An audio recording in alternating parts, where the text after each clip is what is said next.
Welcome to Stories with Soul. I am your host, Jamie Ice, musician turned entrepreneur and co-founder of 6th Ave Homes and 6th Ave Storytelling. Over the past 10 years, I have launched multiple successful businesses and have become obsessed with all things entrepreneurship and marketing. I've been on a personal quest to unpack what it takes to make and grow a great brand. One thing that I've discovered is that stories are powerful and that storytelling has the power to set a brand apart. Join me as I dive into the stories of the heavy-hitting leaders, entrepreneurs, artists, and business owners in our community to hear their biggest wins, greatest losses, and their best business secrets. There's a story behind every great brand. Welcome to Stories with Soul. Stories with Soul is brought to you by my company, 6th Ave Storytelling. In 2020, we launched a marketing company on a mission to encourage entrepreneurship and make starting and growing a small business easier than ever before. Since then, we have helped hundreds of small businesses and entrepreneurs grow their brands by giving them the tools, resources, strategy, and support they need to craft and share their stories. If you are thinking about launching and growing your own brand, schedule a meetup with me today. I would love to talk to you. Head over to 6thAveStorytelling.com and let me show you how the storytelling approach can transform your marketing strategy.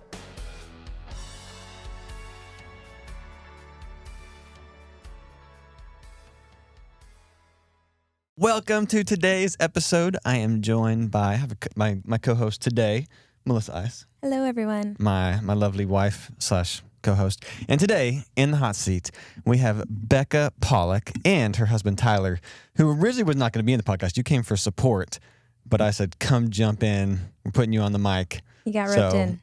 Here I am. So this is a family affair. You can be here for support, and we're gonna ask you some stuff as well. So Bekah, I'm stoked to have you. I've wanted to have this conversation for a while. Thank you for having me. So I'm gonna read your bio. Here we go. Okay. So Bekah Hale Pollock is the founder and buyer at Hale House Inc. and has over 20 years of experience, which is, I don't know how that's possible, but I'm sure we'll talk about it. 20 years of experience in enhancing women's lifestyles through clothing and home decor. She leverages this tons of experience, 20 years, to source fashionable clothing and curated gifts alongside with expert styling advice at her boutique Hale House on Camp Bowie and then shophalehouse.com. I would say Hale House is probably one of the most popular and successful boutiques in Fort Worth. Built a huge social media following. You have a degree in retail marketing and management from the University of Arkansas, and you have a focus on ensuring just great customer experience, which has made Hale House just famous in Fort Worth. And so you have been featured in Fort Worth Magazine, the Boutique Hub, Shops Across Texas, Paper City Magazine, ton of online publications. I was Google stalking you last night. And what I love about this is you Tyler is a part of the company as well. So Tyler has a real estate background. We've talked about that a bunch. But you're in the company. Like this is a family business now. And so you do all the modeling in addition to the buying and running the boutique. You'll have a huge fan base. And you travel the globe buying, all in addition to being moms and dads of two super cute kiddos, 3-year-old, 6-year-old, and Bo and Mia. Yes. And we also go to school our kids go to school together. So I see y'all every single morning. It's the best. So anyway, guys, welcome. I'm so glad you're here. Thank you. Yes, we're happy to be here. Oh my gosh, this is so fun. So here's where I want to start off before we go into the story. I think you're probably my first true kind of retail boutique, industry person that I've had on this. And so one of the things you hear said a lot is retail is dead. Mm-hmm. In the real estate world, you have retail is dead. Retail isn't really a thing anymore.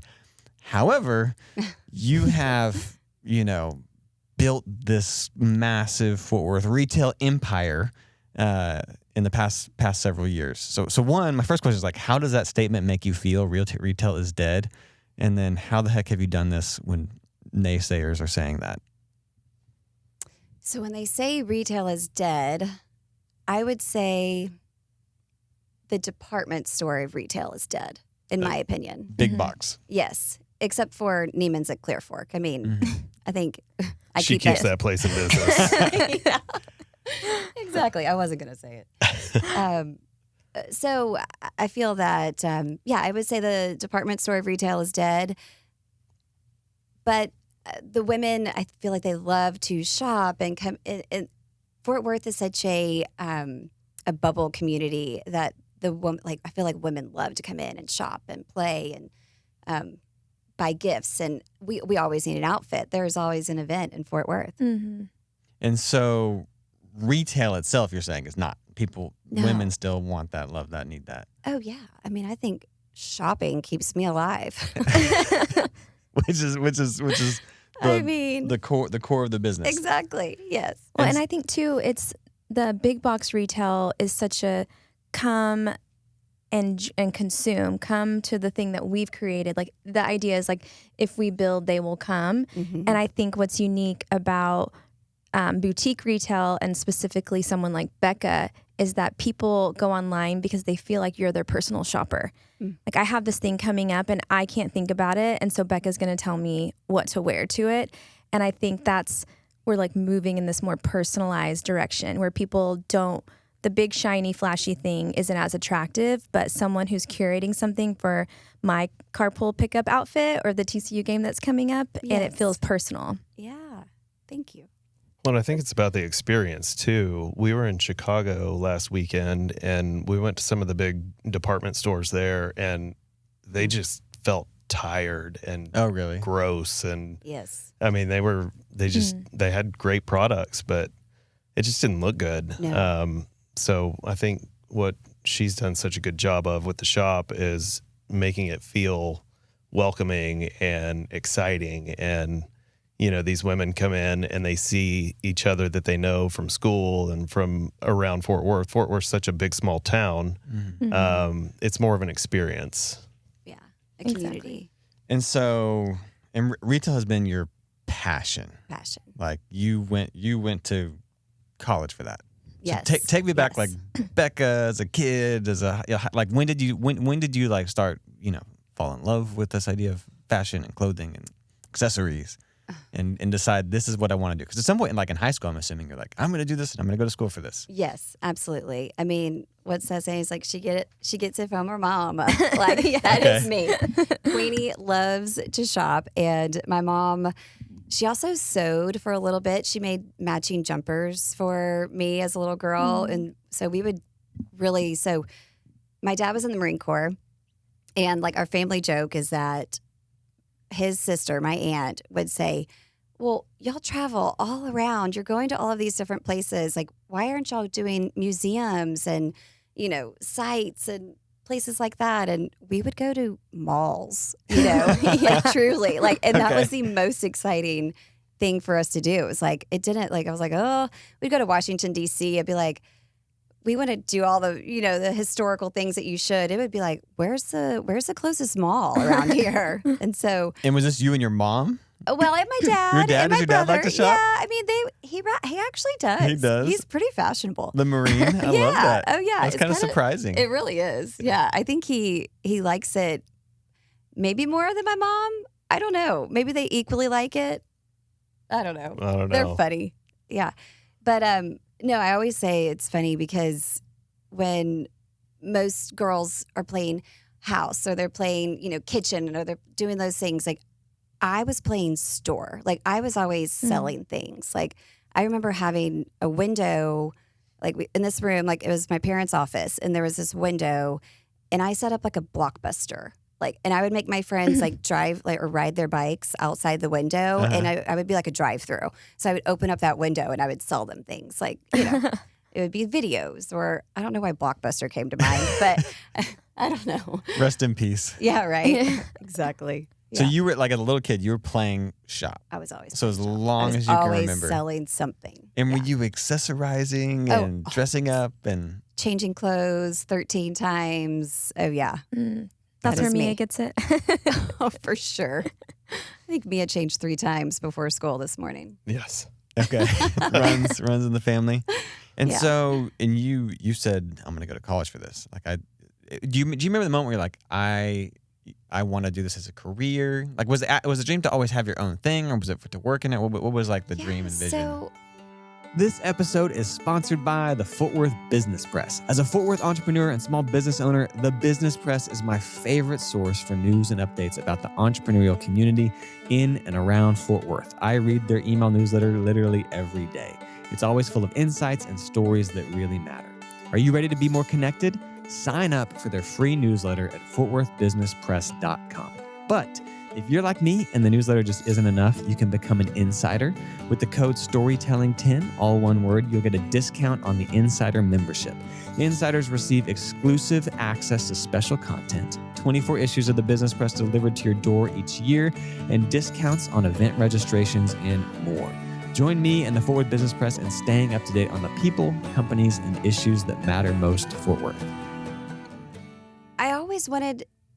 I really did always want my own boutique. I always dreamed of it being a corner boutique. I mean, I could tell you like what car I was going to drive. I mean, I could always envision it in my head before going to college. Like I wanted a boutique. I wanted a clothing boutique.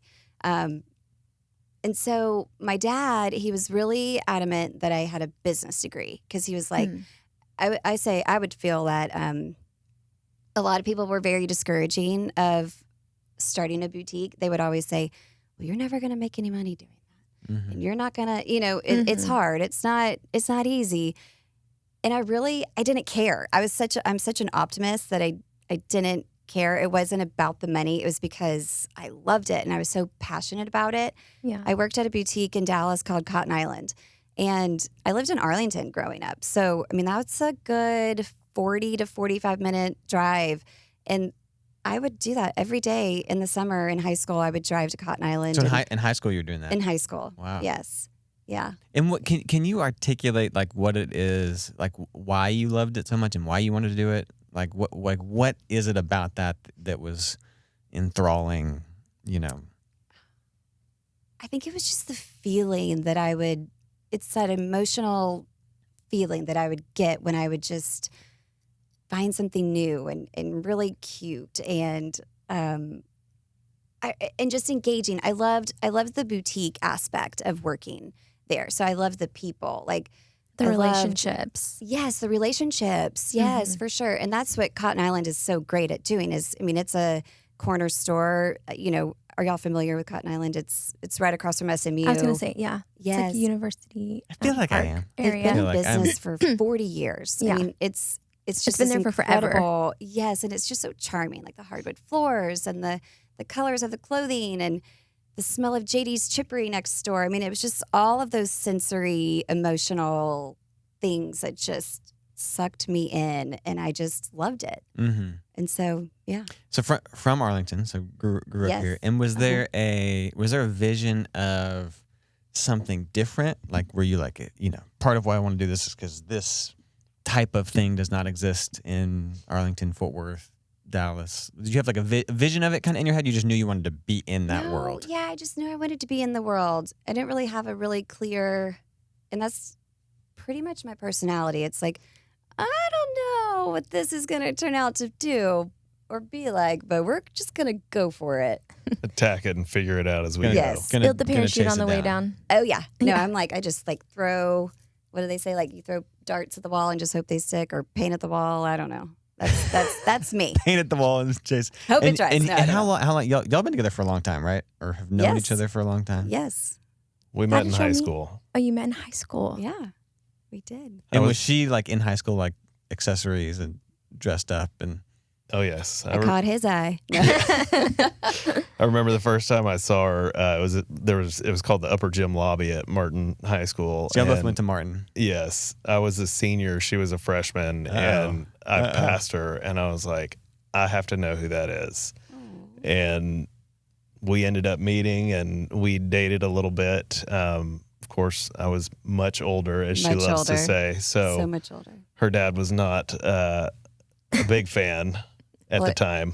It was probably the highlighted hair and the earrings and, we don't have to go there. puka shell necklace. You had earrings and highlighted hair? I had I had some piercings. Nuh-uh. I can't fathom that. wow. Oh yeah. I actually had gauged earrings. You yeah. did? That's why you Yes. can, like he'll try on the Hale House earrings. It will not close up. I need to see pictures of like bad boy Tyler. Oh yeah. Oh, we can dig some Because up. you're like boots in a pearl snap every day when I see Yeah. it. For sure. Yes.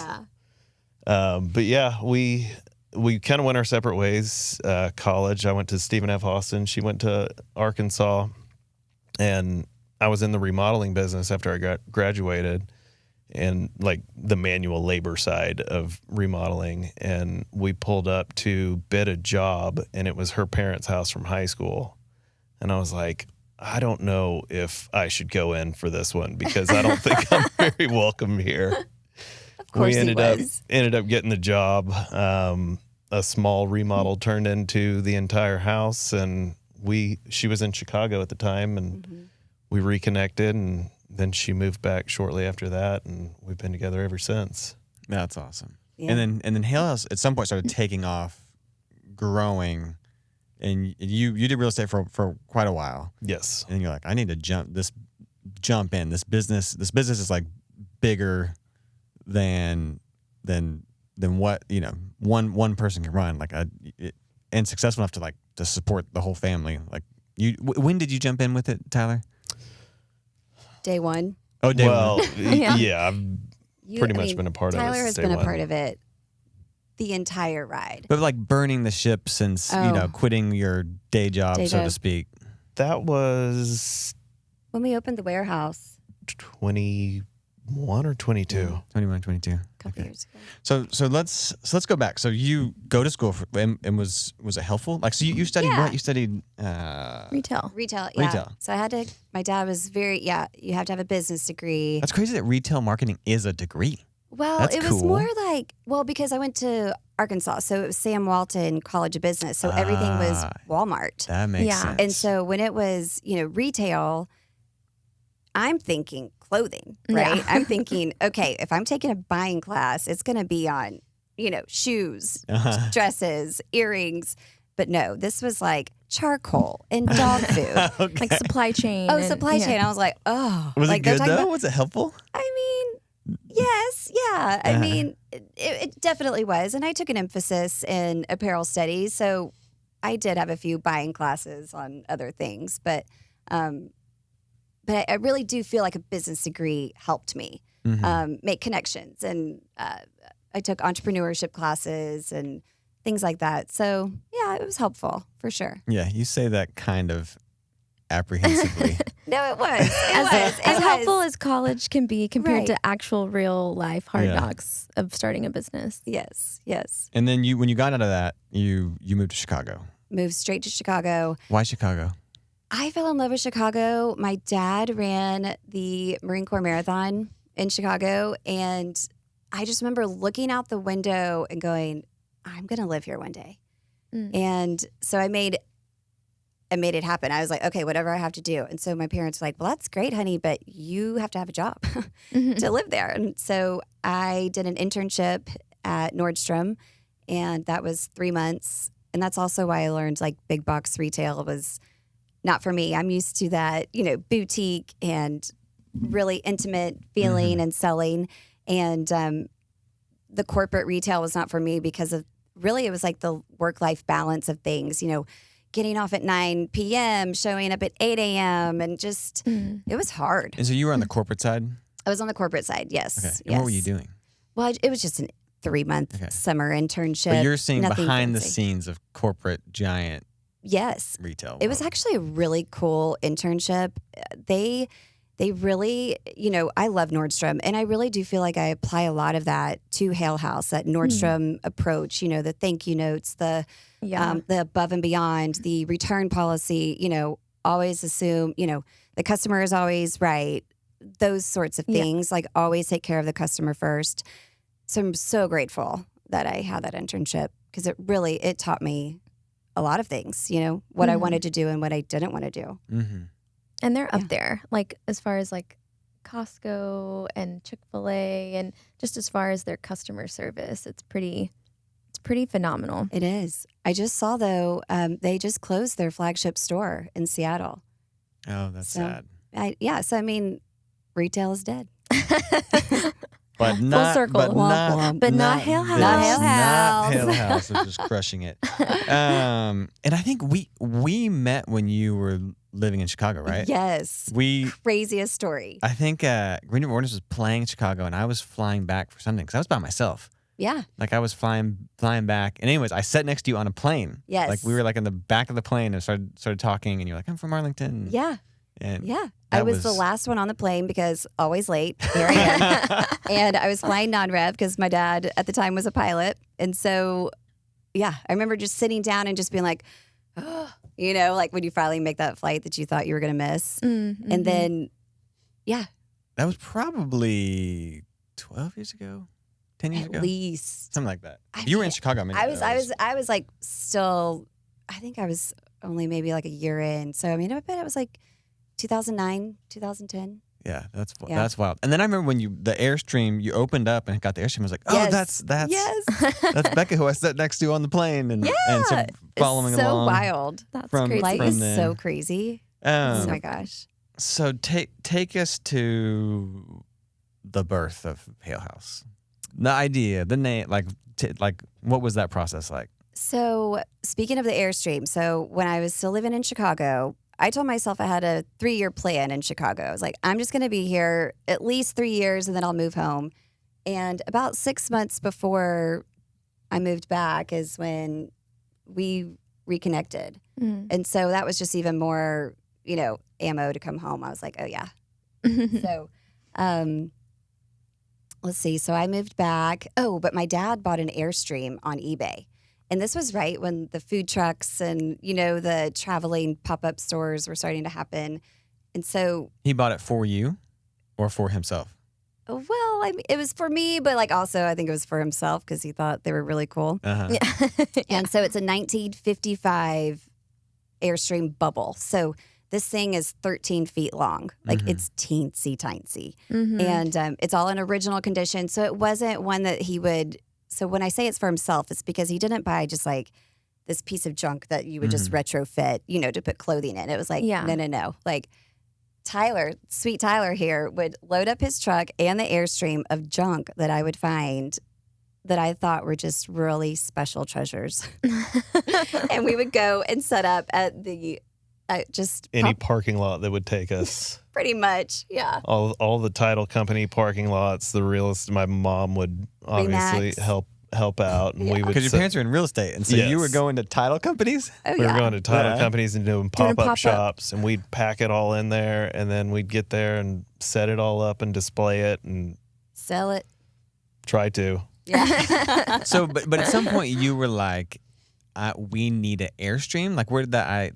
Well, We're gonna call it Hale House. Like, when did that become? Just walk me through. Like, and even your dad buying on eBay. At some point, you had to say, "Dad, I went to school for this. Can you buy me?" Like, what was that process like? well, my dad's always been a great encourager. So, and so I think that he bought that knowing like that was on like on the horizon of businesses opening where, you know, these pop-up stores. And so he's like, okay, I bought it. And so it's kind of like, okay, well, I better do something with it now. Because they knew from day one you wanted your own store. Your own thing. Yes. I mean, my parents are a huge part of our success story. I mean, truly. And your parents too. I mean, I know I'm so emotional. I could like start crying, but it's like, it's really cool just how motivating and supportive they are. When yeah. you have this crazy idea Yeah. to take an Airstream around and set up pop-up shops. Yes. So, you know, my mom was always the one, no, Bekah, you need to sell healthcare insurance and you get a company car and you'll make this amount. And, you know, and my dad was like, is that what you want to do? I'm like, no. He's like, well, follow your heart. And so I did. And I mean, it was always owning a boutique. So, yeah, so we get the Airstream. Well, I come home I come home and I was tired of living at my parents', which was really silly. I should have just stayed there because I was just, my mom was like, are you working? I'm like, yeah, I'm a tan in your pool. Yeah. And she's like, no, honey, you got to get a job. So, and I wanted my own place to live. So I go and we tour apartments. And so I get I get an apartment at the Lofts at West 7th, and that was right when West 7th was really, it wasn't a ghost town anymore. It was really coming up. And this guy was like, one of the leasing agents, he was like, yeah, this is actually so-and-so's last day. And Mom goes, oh, so you need somebody? You need somebody to work here? And he was like, well, actually, yeah, we're hiring. She's like, all right, Bekah, you got your interview tomorrow. And like, that is exactly what I did. Oh, so you worked the leasing? I worked, yes. So in While order to you pay did this my on the rent, side. yes, I went to work for Lincoln Properties. Okay. And leased apartments, which was, it was kind of fun. I love it. I loved meeting new people. I didn't mind it. Well, and you can sell anything, I feel like. I could talk to anybody. You can talk anybody into anything. Yeah. Oh, look at these granite countertops. Ooh, fancy. But on the weekends and nights, y'all are carrying this Airstream around. And you were doing like antique kind of stuff? Like it was more furniture? Yeah, so I did it because like clothing is just another beast because just your investment is larger. Like you know. In clothing? In clothing, just because you're buying more like you have to have you have to have more quantities of things. So like at least the business, yeah. So but really I would say like the pivotal point where Hale House really became a thing was I was so tired of leasing these apartments and the building with the airplane on a pole on Montgomery Street came up for lease. Next to Taco Heads. Yes, next door to Taco Heads. Before Taco Heads. Before Taco Heads. Yeah, I'm like, yes. Before Dickies. Before Dickies, yeah. I mean, just this little... The nut shop was there. The what? The nut shop. Yes, the nut shop. I don't know what it's called, but that was there. Yes, yes. And so, I mean, we looked at it and it's 400 square feet. You could touch the front and back wall like this. Yeah. Tiny. And you said the Airstream up there. Yes. I mean, you just camp out there like all day? Yeah. I mean, it had a great parking lot. So, I mean, really what I loved about that location was the marketing aspect. I loved the airplane. And the airplane, that meant a lot to me because my dad and my brother are both pilots. So I always loved that. And then the Airstream could be up there.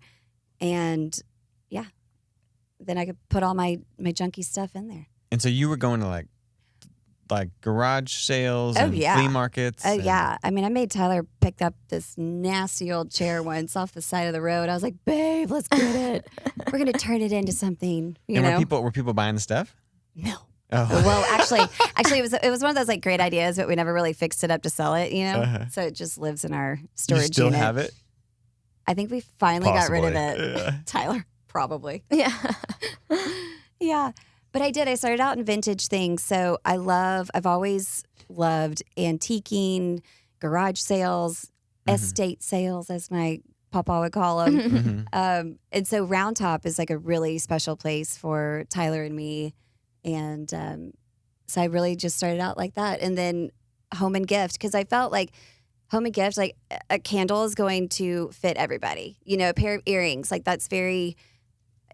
I felt like I didn't have to turn it over as quickly to,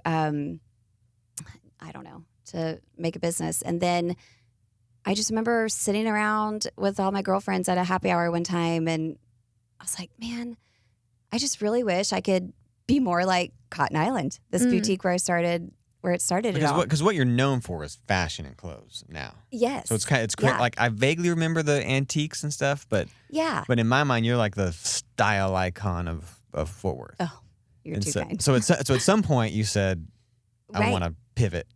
Yes, and I was like, well, let's just give it a whirl. Let's try it out. And so, I went down to Harry Hines and tried a few pieces of clothing, and then they started selling, and I was like, wow, okay, like. Selling more than the vintage stuff. Yes. Okay. Well, and I was selling, it wasn't all vintage. So it was hand towels and decorative pillows. Yeah. And these were new things. So a lot of it was new too. Yeah. And then I was selling these platters, like it was so wild. And my mom was like, oh yeah, honey, you got to have all these casserole dishes. And like, neither of us even cook, but they were cute because they had little accessories that went on them for every holiday. So once I learned that I could sell something that had more margin per square foot or per square footage, that's really when I was like, okay, no, it's shifting into clothing. Like, why would I take up so much retail space in my store? With big, clunky. Big Yeah. platter. And then Yeah. I'd have to store the platters. I mean, it was ridiculous. Are you a small business owner or an entrepreneur? Do you do marketing for a small business? If so, I have something that I want to give you, and it's totally for free. We've put together a free resource at 6appstorytelling.com/download. And it's the secrets, it's the tips, it's the tricks, it's the tools of the trade. It's literally everything we do at 6app Storytelling to help small businesses grow. Go download it today at 6appstorytelling.com/download. But then you figured out how to do trade accounts and wholesale, and so you kind of already have your feet wet there. Yes. And yes. so that's nice because you didn't have to walk up to a market and then they're like, do you have a badge or a wholesale account? Right. You're like, what's a wholesale? You know, Exactly. So you like had your feet wet there, understood that process, and you're able to transfer into something Yes. that you yes. are more passionate about. Yeah, for sure. And when I lived in Chicago, after the internship ended, I knew I didn't want to do corporate anymore. So I worked at a market. It was called Style Max at the time. And I met a woman, and she came into the booth. We were selling graphic tees, and she needed somebody to work, and I needed a job. And so I ended up working for her for 2.5 years, Okay. almost 3 years. And I did buying and marketing with her as well. So I feel like that trained me, on how to buy clothes, because we were buying a lot of clothing at that time. But In the early days, you were buying a lot of clothing? yes, at Vintage Charm in Chicago. Oh, okay. Yes. So I had experience there, but I started for myself with home goods. Yeah. And was it hard? Was it working? Were you like, this is working, or did it start working when you brought in clothes? Once I brought in the clothing. And yes. what was like, were you like, why are we doing this? Is like, what was going through your head in that season?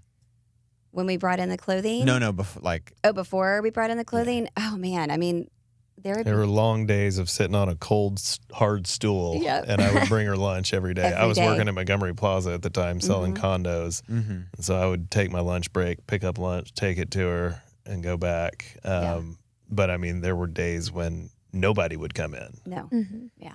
Oh yeah, it was hard. I mean, I was lonely. Crickets. I'm a people person. I'm like, where are the people? Where are the people? Hello, anybody out there? Yeah. And really, Instagram just kind of started. I mean, it wasn't, because like I'm a Facebook baby. Like Facebook came out the year that my first year in college was the first year of Facebook. Mm-hmm. So I remember. Okay, Yeah. yeah. 'Cause We're the same. We're the same age, right? I think so. 37. I'm 37. Yeah. So it was like our freshman year, Facebook came out. Yeah. This is this crazy thing. You had to have the EDU Right. Yeah. account. Yes. Exactly. So when Instagram came out, it was new. So I wasn't, I didn't really trust it at the time. And then I started dabbling in it. And then it was like, okay, Yeah. started using Instagram to promote my. And did that work? Like, how did. did you do that? Well, just take pictures of the store and pictures of my jewelry, things like that. And then I started noticing, okay, when I post this, that I'm here, people start coming to the store, and then that product sells. Mm-hmm. And then it was like, okay, my lease wasn't up yet. I just remember I needed more space. And so that's when the location on Camp Bowie came up. It was a Papa John's. Yeah, it was a Papa John's. That was a pizza. Papa John's? It No was a way. Papa John's. It was It disgusting. was so gross. Really? And so you needed a bigger space. Needed more space. Because you were because it was working now. So you're selling clothes and they're moving. Yes. And we just needed more space. I mean, the 400 square feet is tiny. Yeah. So this Papa John's comes up and y'all are like, this is it. Yeah. Well, it was my vision. It was a corner store in a neighborhood, I wish we could find when I had a house in Arlington, we would stay up at night and she would doodle, and we had this one sheet that I can picture in my head, and she had drawn her store with black and white striped awning and the Airstream, and I mean everything, like it was like a vision board almost that came to life, and I wish we could find that piece of paper because That's really cool. That is How really how cool. important has that been to your success of just having this vision? Like when it gets hard, when it gets, challenging, like this is what I'm doing. Here's where we're going. I mean, it's everything. I mean, yeah. yeah. I mean, just having, I can't imagine it any other way, if that makes sense. Right. Like yeah. Because I'm a planner, but I'm really not. Like, I'm a very, like, and I know that's not helpful for anybody that's listening that wants to, open their own boutique. But I mean, I would say what's more helpful as if you want to open up your own boutique or store is just working in the business before you just decide that that's what you want to do. Yeah. Learning from the ground up. Just being in it and Get knowing. your feet wet and Yeah. Like, I don't know. Well, and I think you got to experience a little bit of a lot of different things. Mm-hmm. And from that, you were able to pull together kind of this cocktail of what you don't want to do, what you do want to do. It's like, I'm not big box, but I am a thank you girly, and so I'm going to send thank you notes. And, I'm not Cotton Island because we're not going to maybe have the same demographic of people. Yes. But let's be a staple in our hometown. Yes. And, you got to kind of pull those things together of what you would do, what you wouldn't do, what you would buy, what you wouldn't buy. Yes. And I think that's really, if someone's listening and they want to start a thing and they're starting from scratch, you don't even know what you want to do, what you don't want to do. Right. And then I think what's fun is that if you start with platters and say you do want to do online, you don't realize how much it costs to ship platters. Oh my gosh. Until you're storing them in inventory and shelving. Yes. Where do you put shelf? Where do you put big, huge, clunky things? And you need Exactly. a lot of shelf to do that. And so just all those tiny things that you got to learn along the way to help you start. By the time you started your own thing, it seems like you're not starting from zero. You are able to start something with some tools in your tool belt and you can be successful at it. Yes, for sure. And so y'all did this big renovation. I'm assuming you did a big renovation if it was a Papa John's. Uh-huh. Yes. And Tyler did it. You did it? You GC'd it? Oh, yeah. So that's kind of where the remodeling background came into play Yeah, with there Hale you go. House. There was flour. The ceiling tiles were covered in flour dust, and Interesting. Pizza sauce. it was gross. It was disgusting. But yeah, we went in and kind of created the floor plan of the corner piece, and we replaced all the ceiling tiles with vintage metal ceiling tiles from, what's that place called? Old Home Supply. Old Home yeah, Supply. Yeah. Which we still have. If anybody needs metal ceiling tiles, we have a lot of them. Really? Yeah. By the way. And are yeah, still we made the space work and opened that up. And Did you get a bank loan for that? Like, because that's a bigger, you're taking a giant jump going from 400 square feet to a corner spot on Camp Bowie. Camp Bowie. Mm-hmm. I opened up a credit card. Okay. So that was really, that was my loan. Uh-huh. That was my, yeah. No, we didn't do a bank loan. Well, and luckily being in the remodeling business, we had contacts and we were able to do everything on our own pretty much. Mm-hmm. I mean, Mm-hmm. her parents and Bekah and I had rollers and we were painting the concrete floors before we opened it up. So way. we Yeah. did a lot of the work ourselves. Right. Yeah. And then that was 1,400 square feet. Mm-hmm. And then whenever COVID hit is when we did the expansion and online kind of all at the same time. So you weren't doing online before COVID? Not much. We were dabbling in it. We were interested, and we had a website and a domain, Mm-hmm. but I really wasn't taking it very seriously Okay. Mm-hmm. just because I really love that in-store experience. Yeah. You like talking to people. You like, I come love in and let me charm you Yeah. and Where are you going this weekend, style girl? you. Yeah. Yeah. Oh, girls trip. Okay. Okay. You need this dress, Yeah. Yeah. And that's why people like that's part of it. That's part of you just said earlier, like it's an experience versus just coming in. Yes. It's a part of it is getting the Bekah experience. Yeah. Yeah. And so so new location, new store, and it's going well, it's not going well. Like was it? No, it was going well. And you pivoted now. You're doing way more Yes. fashion. Way clothes. more clothing. Yes. Because then I had to fill the space. And so we were still dabbling in a little bit of, pottery, or not pottery, but Home stuff. right, home stuff. And then I started just going to more apparel markets and really focusing on that. And Tyler built out every single like face out and clothing rack that we've pretty much ever had at Hale House. You built them all? Yes. That's awesome. Oh, he built all my jewelry stands and my jewelry. Yeah. So That's huge. It's like custom. so custom. Yeah. Joe, our contractor, built the cash wrap out of vintage doors. So the cash wrap was vintage doors, and we put a piece of glass on top. Mm-hmm. Oh, and then we had my papa's. So my dad's dad, Earl, he had a grocery store in Arkansas, in Nunley, Arkansas, called Hale's. Imagine it. Aww. Yeah. Hale's Grocery. And so he had it was like a bean. It was like it was part of his counter from his grocery store. And have you seen those where they're like, it's glass on the front and there's drawers on the backside. So they put like, you get your beans and all of these, different things. And so, but that was part of it too. So. And that was actually your grandpa's. It was actually That's his. Yeah. cool. Yeah. That's super cool. It's That neat. is really cool. And so how? Okay, walk me through how it works. Y'all a second ago, y'all were talking all this inside retail language. I know, right? But so, where do you go? Where do you go buy stuff? Because you were talking about trade accounts and market and. Well, she knows more than me. And all this, like, so how does that work? So Like, where do you go get? There's like you're buying Tell it about wholesale. Vegas and Oh yeah. So magic. Like, where are you finding all this stuff? Because you're kind of in my mind, and again, I don't know a ton about this, but you're going and finding these things and you're curating it yes.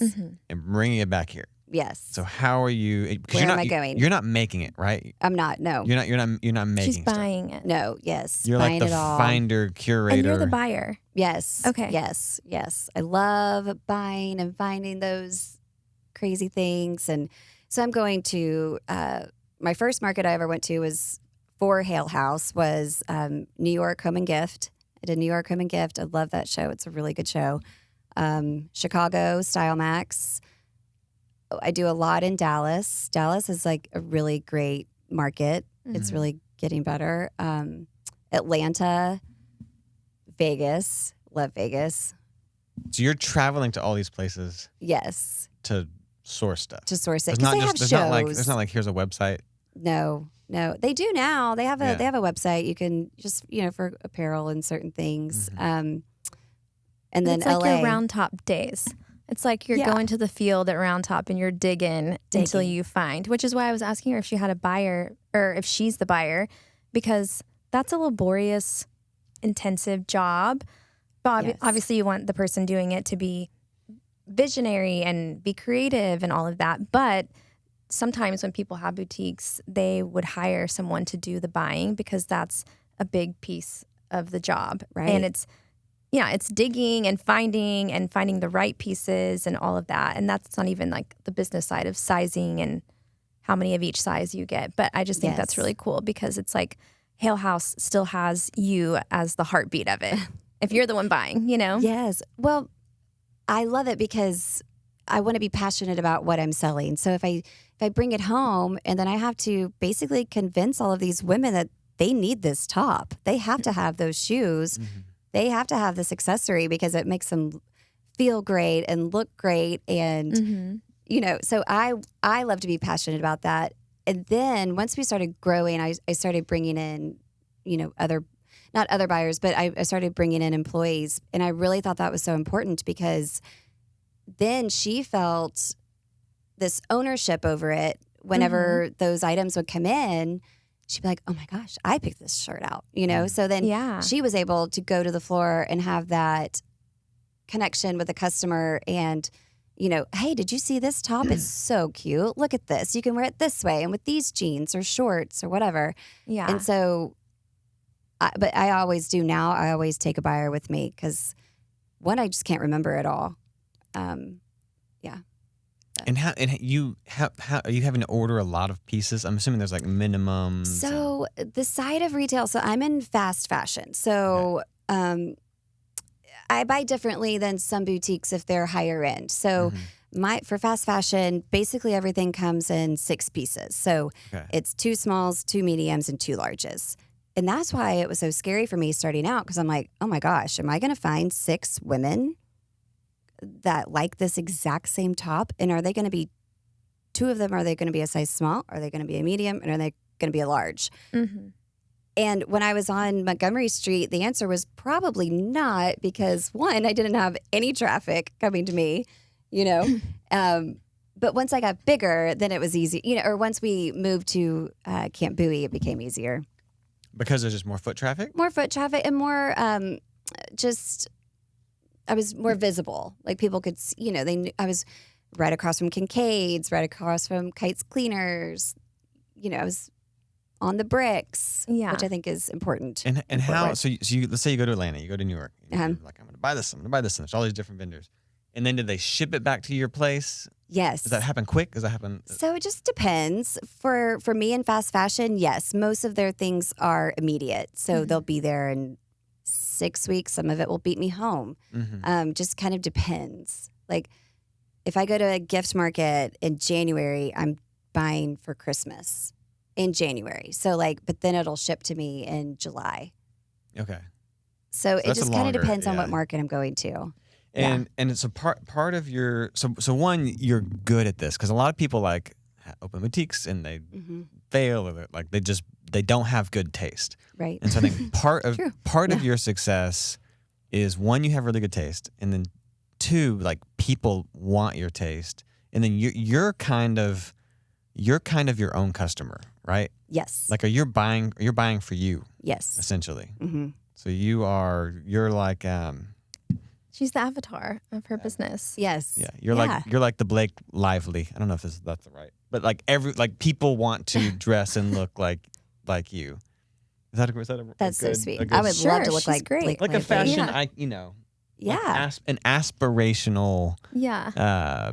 someone I want to. Jamie's really into fashion. Yeah. So You are though.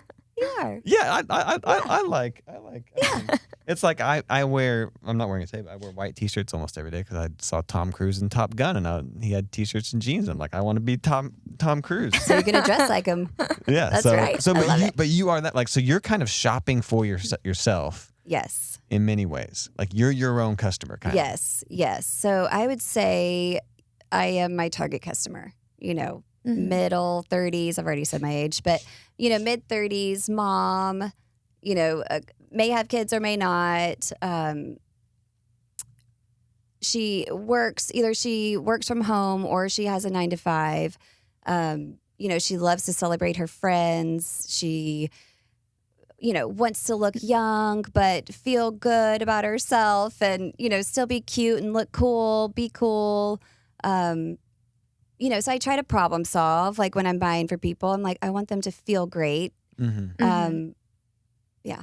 And you're buying for events that are specific to this time, you know, general time period. Like they're going to be going to weddings and baby showers and Or the rodeo. Or they can wear this to work and carpool, drop off, pick up, all these things. Yes. Yeah. So at what point did it kind of start to explode? And did you like crack the code on this machine, so to speak? COVID. COVID? Truly. So before COVID, it wasn't.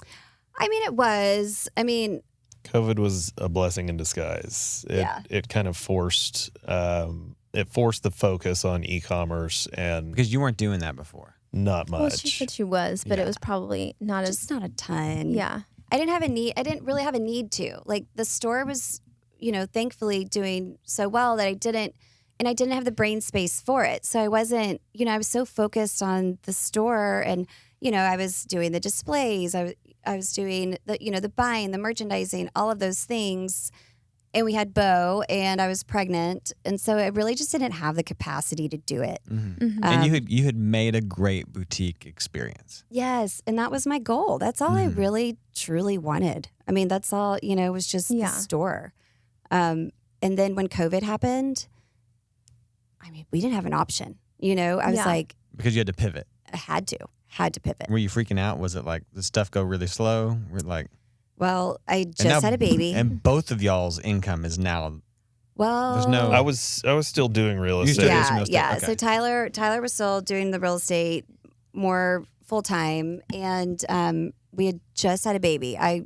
4 days before the lockdown, like literally, Oh like my gosh. we were let out of the hospital, and then 4 days later, like it was mass shutdown, and so Oh my gosh. me being the optimist, I was like, well, I have to get all of these goods from, because, I'm hearing like, oh, okay, like they're stopping the boats from China. And I'm like, well, I'm fast fashion. That's where a lot of my goods come from. Mm-hmm. So I'm thinking, well, I have to call all of my vendors in LA and get the goods here because I'm going to need something to sell, Yeah. And then I'm talking to Doug. He's my my buying consultant. And he's like, Bekah, he's like, I love your optimism, but people aren't going to be buying. They're not going to be spending. And I'm like, what? Yes, they are. Like, of course they are. Mhm. Like, they're going to need things, but yeah. I wasn't even thinking like that. I was thinking I had to get the goods rather than stop the goods. Mhm. Mhm. And so, And where most people are probably like putting their head in the sand, and you're like, we're gonna keep going. yes. I mean, I do think COVID was a really good out for a lot of people, Yeah. because the boutique world was it was getting so saturated, just like you had these ideas and you're like, but it was like an easy out. Like if it wasn't working, then it was like, oh gosh, COVID just really took me down. I'm like, well, it could have, but also like that was not going to be an option for me. No, I remember being at home, and I mean at that time it was 2 weeks, right? So we didn't know what the Mhm. future of COVID was going to be, but we knew that we couldn't open up the store, Mhm. and we had employees that were counting on a paycheck. And Bekah was like, we have to do this. This stuff has to go online. Mhm. And, we kind of redirected focus into the website, and we were doing photo shoots at our home. house Mhm. with our kids at home, like just trying to figure out how we were going to make this work and get the goods online. And were y'all doing as many photo shoots as you weren't doing that? And were you doing Instagram as much as you? Is that really when you started like really doubling down on On the social Instagram? social media and stuff? We had already started the Okay. Instagram. Yeah. We were kind of going in that direction. But yeah, I mean, Instagram was huge for us too. And when COVID happened, you're saying, did you already have e-commerce set up? Like you had a Shopify account or something that was already Yes. there? It was already in place. Okay. So that was good. And we knew how to upload products. Like the foundation was already there. Like, Yeah. and I mean, we would try launches and we would try like launching 10 items at a time and things like that. And it just fell flat. We just didn't figure it out really. And so COVID, when we were shut down in store, I mean, it really gave us time because I only had 2 employees at the time. And Mhm. so if I had 2 employees, well, when the store was so busy, customers were coming in, they didn't have time to focus on the customer, which is always first in the retail store, Yeah. or, either put it online. I'm like, well, guys, like we can't just try to put this online if we're not going to be there for the customer. Like it just was such a catch-22. So really when COVID happened, it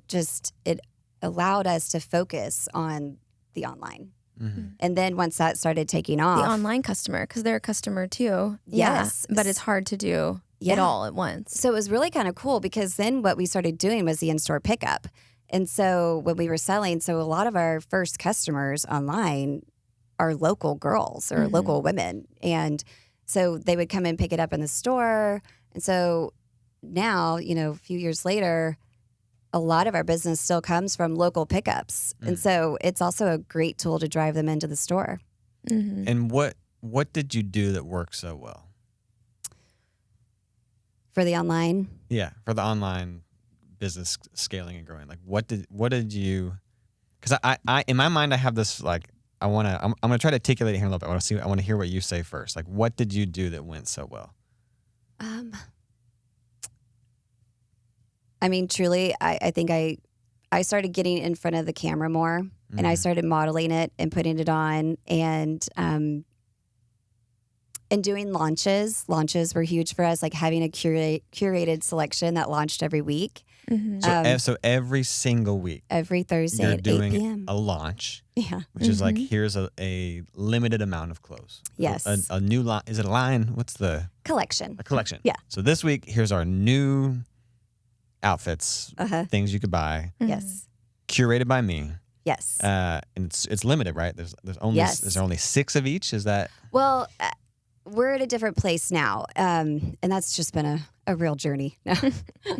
Figuring out how much goes online, how much is in store, things like that. So now where we would go and, starting out, it would be 1 pack, so 6. And so now, there's some things we have, 6 to 8 to 12 packs of. But there's still not. It's still a finite amount, and once that's gone, it's gone. It's right? gone. And that's so in my mind, like part of the secret magic thing. I don't know if it's secret or it's magic that you've tapped into is literally every week of like, here's this new collection, and it's gonna be gone. You get it right now. It's gonna be gone.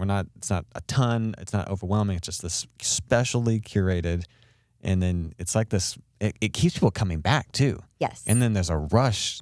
They have to get it now because it's going to be gone in 2 weeks. Right. And it will be. Trust me. We pray. I've gone back and so I'm like, shoot, you weren't it's doing gone. these sort of launches then. No. Well, I didn't have enough inventory. So I was holding products. I was, saying, okay, we're going to launch these 10 items. And then I would hold, if I had 10 items, I'd hold 60 pieces of clothing, for like a week, because then you have to, putting it online is a process. You have to measure it. You have to photograph it. You've got to write a description about it. All of the things. It takes a lot of time. And so I couldn't afford to hold all of that product, in the back. I didn't even have a back. Because you're in the shop. You're sitting there in the shop. Right. You got to man the cash register. You're got great Right. customers. So you don't have time to literally do this like photo shoot and upload it and put it on social media. Yes. So I would say But COVID forced you to do that. COVID totally. Because Yes. you're stuck. Yes. You're at home. Yeah. And then, so then. We hired a marketing girl, Yes. and she kind of helped, I guess, streamline the process and kind of came up with some ideas on how to market everything. And she wasn't there very long, but I think that she left an impact with some of her Totally. ideas that kind of helped. Like the reels. It was right when reels started coming out, so she would say, okay, like you need to go get in front of the camera. You need to, put this dress on and dance. I was like, oh gosh, okay, here we go. And so I would, and then, she would take a boomerang and then she would just put it all to music, and we're still doing that. And I'm so happy to be doing it. That's what we're going to do when we leave here. Yeah. Were you apprehensive about putting yourself on camera that much and yourself? Yes and no. I don't, it's kind of, I don't know how to explain it. Like, yes, to some extent, because it's exhausting, to be very honest. It's like, I don't know how to explain it, but it's like, I know that's what it takes, because it's that bond, obviously, with my consumer, because my consumer is not all in my store anymore. And so I'm, at home, now we do it at home. And, I don't know. I love it, but I don't. You're trying to give them the same experience that they would get in store from the website. Right. And you Okay, want that's a them to good have point. the same feeling that they would have in the store when they're only seeing it on a screen. Yeah. So I'm not afraid of the camera. Obviously. Come on. I love it. I do. I love engaging with people. But the apprehensive part is just like, I get kind of scared. I'm like, gosh, aren't they sick of seeing me do that? Like, I don't know. I'm like, aren't they tired of that? Or like, I'm tired of it. Like, Yeah, but because they're not. It's like, well, They're not. They're buying from their friend who they trust. And for the Fort Worth customer, it's someone that they've known for a long time who's not going to lead them astray. And so I think that your input and kind of almost the storytelling aspect that goes into it is what people need. And if you think about it, especially if the avatar is someone like you who's has 100 million things going on, and forgot to make lunches this morning and all the things. And it's like we all have decision fatigue now. Yes. And so to be able to not have to think about another thing, but to have you kind of help me walk me through that process. Yes. It's almost like you're helping me more than anything else. And so I don't think people get tired of being helped. And especially with someone they trust, but I think that that's a testament to the longevity of your company too.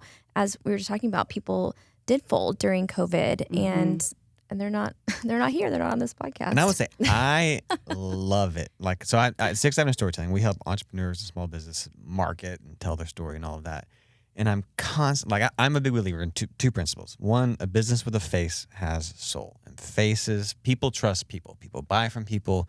Yes. Put your face on there. I tell my entrepreneurs all the time, and there's always this apprehensiveness. I don't want to do it. I don't want to make it about me. I want to make it about the product. Right. But you're a testament of, like, to Melissa's point, like, people trust you. And when they see your face, one, you're sort of their Tom Cruise. You're like, she's my aspirational fashionista.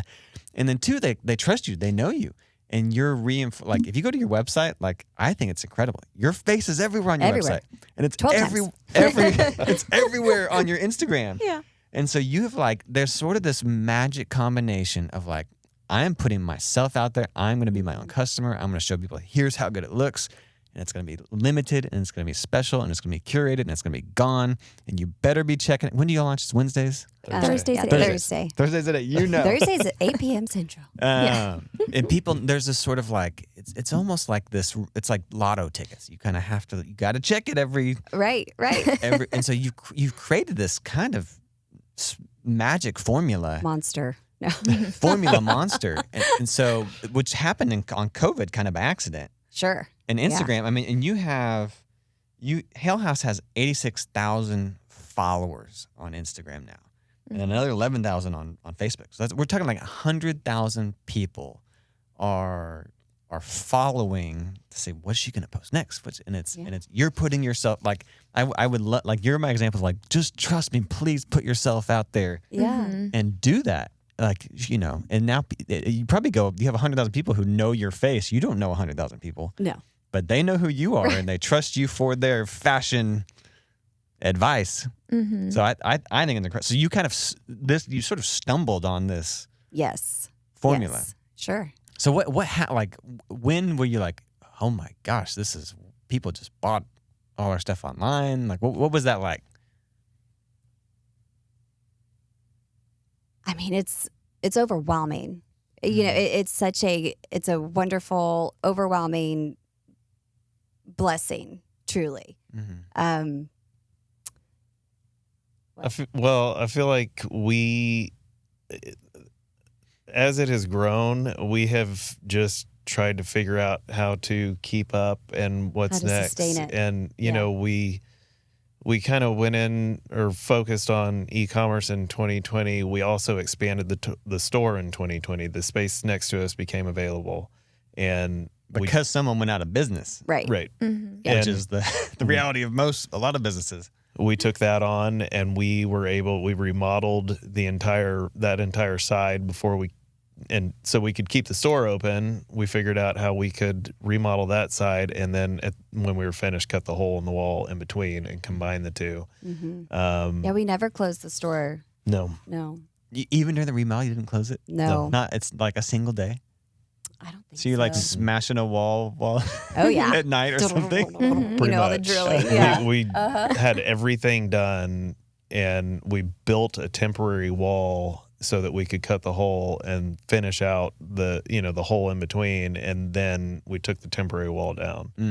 And then at the time we were housing inventory for the website in those two spaces, and then that got to be too much in the back. And then you couldn't even walk down to the bathroom because there were so many boxes and clothes. And then we figured out we needed a warehouse space, and we went out looking for that and found the warehouse space and got that up and running. And so I feel like it's kind of one of those things where you don't notice changes when you see them every day because it's a slow growth. But then when you look back in hindsight, it's like, wow, okay, we did that. Oh my gosh, can you believe we did that? Right. How big is the store now? The brick and mortar is 2,500 square feet.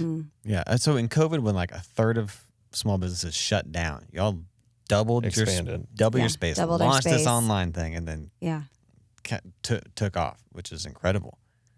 It was really fun. It was fun to watch the growth, but it was also really scary too, because when you're buying, you do all this work for that launch, right? So like you have this one piece of clothing. So like it'll probably take us like 10 to 15 minutes per item to shoot and for me to talk about, do a boomerang, do all the things, and so when those add up but that's just for me shooting the item, but that's not, entering the product, the description, all the other, behind the scenes things. But then for it to sell out and then, okay, so I only sold 6, so I only sold 12. Well, who did I miss? With all those followers and all the customers, I'm like, okay, well, so I need to start buying more. And that's what led to the warehouse was like, okay, we need to buy more to sell more, right? To scale it. And so that is which takes cash and capital and sure. And I mean, luckily, like we were at a point in the business like where it it was always baby steps, so like it's always still scary though, but yeah, we made it to the warehouse. And so I think one of my biggest challenges, because I'm like, okay, so where do we go from here? Like how do we really scale this? And I think it's just the inventory, is just buying the right amount of something. And then what I think is going to go like gangbusters, like I'm like, oh, this is like the coolest. Oh my gosh, this is going to sell out. So I buy a ton of it.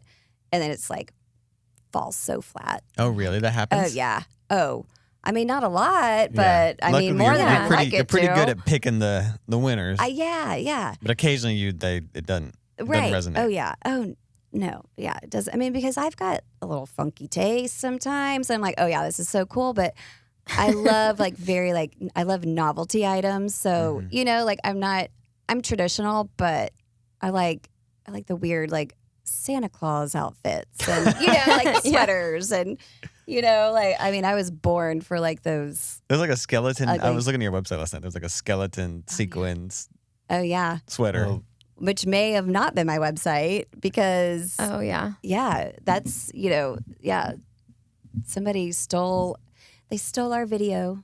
And they're stealing her content, and it's kind of crazy. People are stealing your content? Yes. So yesterday, like I went on and had a little TED talk about it because I'm seeing all these like sponsored ads, and it's me. It's a video of me. Like it's other boutiques or? Well, yes. Another website. And I mean, it's always happened. Like there'll be other small boutiques that will use our photos, and we'll send them a kind message saying, hey, these are our images. Please don't use them.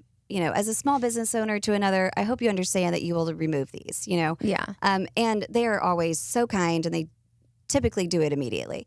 But this is like next level. Like they're running ads. They are paying for a paid ad, like Facebook ad, right? And it's me. It's a video. It's kind of got to be wild to see. It's so creepy. Yeah. I'm like. Then they took the image and altered it. So they're offering this sweatshirt in 4 colors that were not produced. And so it's like a fake thing. It's a fake thing. Yeah, so it's a scam. Yeah. It's like a $300 sweatshirt that they're offering at $40. Right. Oh, wow. And so all these customers have been sending messages like, hey, this came across, but it's not you. This is like someone overseas or something. Totally. Yes. I mean, they're in India, and, we can't do anything about that, truly. I mean, we, report them, but like Facebook's like, we're getting paid for the ad. And they're like, sorry. Okay, so one thing I want to talk about is how big is your team now? That's what I wanted to ask too. Wish we knew. Because all those steps you're describing, those are a lot of steps. And that means y'all are wearing a lot of hats.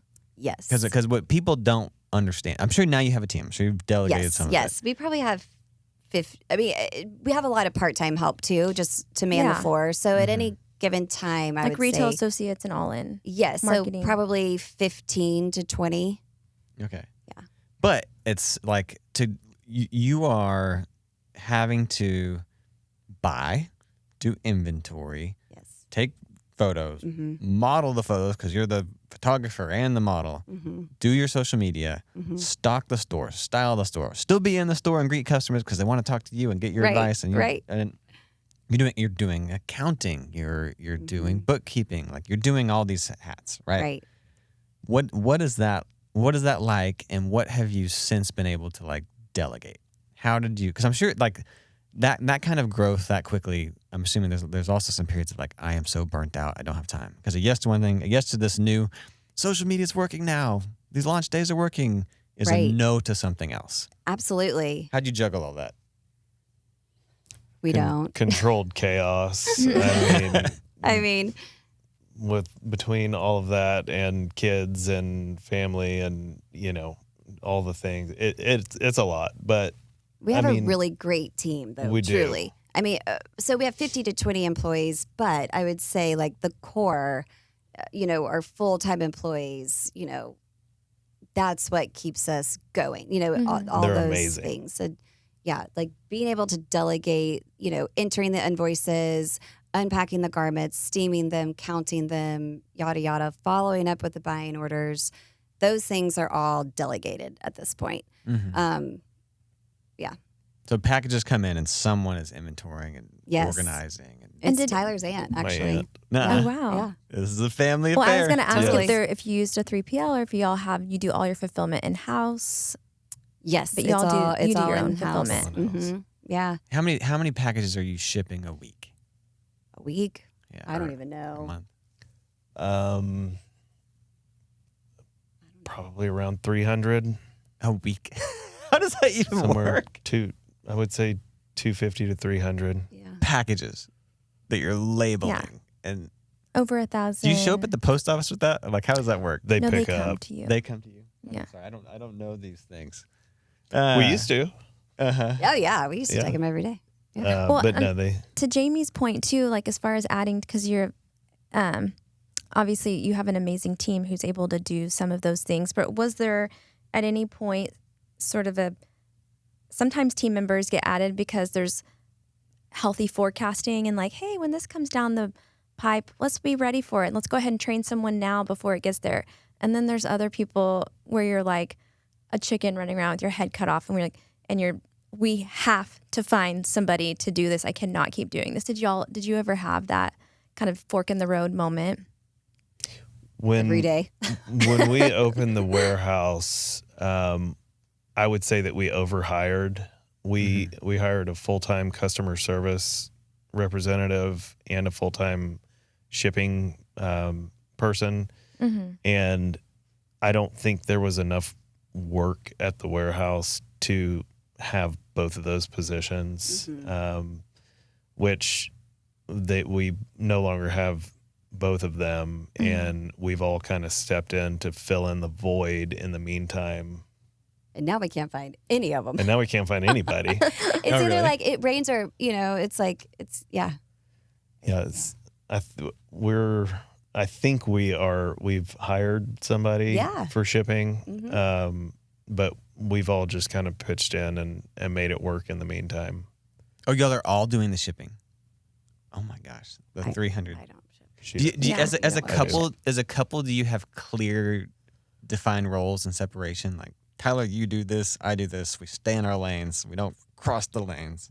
Like, Yeah. For the most part. I would say so. Yeah. I mean, Tyler does he really manages the warehouse. Like he helps with all of the emails. Like, so my favorite part is like his name is also Tina. He goes by Tina. like online? If you Yeah. ever reach out to customer service, I'm Tina. Yeah. If you get it, it's like, hey girls, so sorry that talk because didn't work they out. feel safer XOXO. it coming from a female. Yes. Yeah. And kind of the way that they communicate. Jamie did that. He had a fake business manager, You had a fake booking agent at one a booking point. agent. Yeah, love way that. back in the day. Because I didn't want it to be like me. No. Right. Call my And agent. so, yeah, Yeah. Tina. Exactly. Yeah. Yeah. Yeah. So, I mean, like, Nuvia is my everything. COO. My COO. Like if Mm-hmm. if she left, like Hale House would crumble. She, She's amazing. Don't leave. Yeah. yeah, she knows every aspect of the business and how to do everything. So she's been instrumental in filling in with customer service and helping run the warehouse. But Keeping she's us out of on town track. right now, so I'm back to customer service you're right. for Tina, the Tina's next back. week. If you message, Tina's if you on message duty. right now, you make it Tina. That's Oh yeah, right. for sure. Tyler's like, how do these leggings fit? Oh, yeah. He's like, do they run small or do they run big? Like Christina wants to know. You know, Oh I'm my like, gosh. well, okay. And are if- people emailing? Is it like a chat? How's it work? They'll email Or like DM. like their measurements and be like, "What size do I need?" And you're responding to that. Yeah. Okay. yeah. I mean, I have to get information from them because I don't Yeah. know. But And Bekah, what's your day in and day out job? Like, what are you doing now? So right now, all of my time is so consumed with modeling. Truly, And, Just and the wearing- market, the marketing, and the marketing, stuff. yes, launching, like just taking photos for the launch. So I would love to find some help there. Like it's just, I feel like it's kind of like being a hairdresser, where it's like, you know, like to be a hairdresser, like you can only be the one doing it to make the money, right? And so I'm really You're the face of the business. yes, and I do. I love it, but I just wish that, you know, I mean, it's time consuming. We're shooting on Monday, Tuesday, Wednesdays, most of the day into Thursday, and we launch on Thursday. And I'm editing the photos. You're editing the photos? I do all my editing. I'm really picky. I do all of You're my editing editing. all your own photos? All of them. Yes. And you're taking the photos, right, Tyler? yes, and yeah, and so all the videos, all the boomerang. I usually do the launch reel. So, you know, You're making your own reel. I'm making the Unreal. Yeah. And that's usually done on Wednesdays. So it takes 4 days to do yeah. these launches that you do every single week. Yeah. It It's takes 4 days. days. if she had it her way, she would be in the store more Mhm. because that's Talking to people. I mean, that's what she really loves is I being miss in the it. store and talking to the customers and connecting. And I think that's kind of the hurdle that we have now is trying to figure out how to balance these launches with what you'd really like to be doing. Mm-hmm. Yeah. And in order not to burn out too.